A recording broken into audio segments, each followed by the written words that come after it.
আগের পার্টে তোমরা দেখেছিলে বিয়ে বাড়ি গেছিলাম, তারপরে সেখান থেকে বর দেখে চলে গেলাম সাথে খাওয়া দাওয়ার দিকে। মেন কোর্সে কিন্তু অনেক রকমের খাবার ছিল। প্রথমে ছিল অনেক রকম স্যালাড, তো স্যালাড খেয়ে পেট না ভরিয়ে আমি চলে গেলাম সোজা মেন কোর্সের দিকেই। প্রথমে নিয়ে নিয়েছিলাম নান, তার সাথে নিয়েছিলাম কুলচা, তার সাথে ছিল কিমা চানা আর মেথি আলুর দম।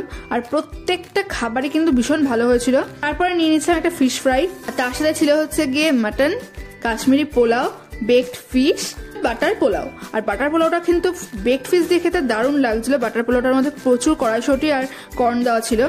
আর তারপরে ছিল শো স্টপার মাটন, আর সেটা কিন্তু জাস্ট দারুণ বানিয়েছিল। এতদিন আগে খেয়ে এসছি কিন্তু এখনো জিভে জল চলে আসছে এডিট করতে করতে। তারপরে চলে গেলাম সোজা ডেজার্ট কাউন্টারে। সেখানে গিয়ে দেখলাম মিষ্টিগুলো বেশ অন্যরকম ছিল। বেকড মিহিদানা ছিল, যেটা টেস্ট কিন্তু দারুণ ছিল।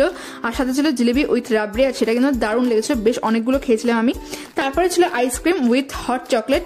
আর আজকের ভিডিওটা এইটুকু। যদি ভিডিওটা ভালো লাগে, যারা চ্যানেলটাকে এখন সাবস্ক্রাইব করেনি সাবস্ক্রাইব করে দিও। দেখা হবে নেক্সট ভিডিওতে।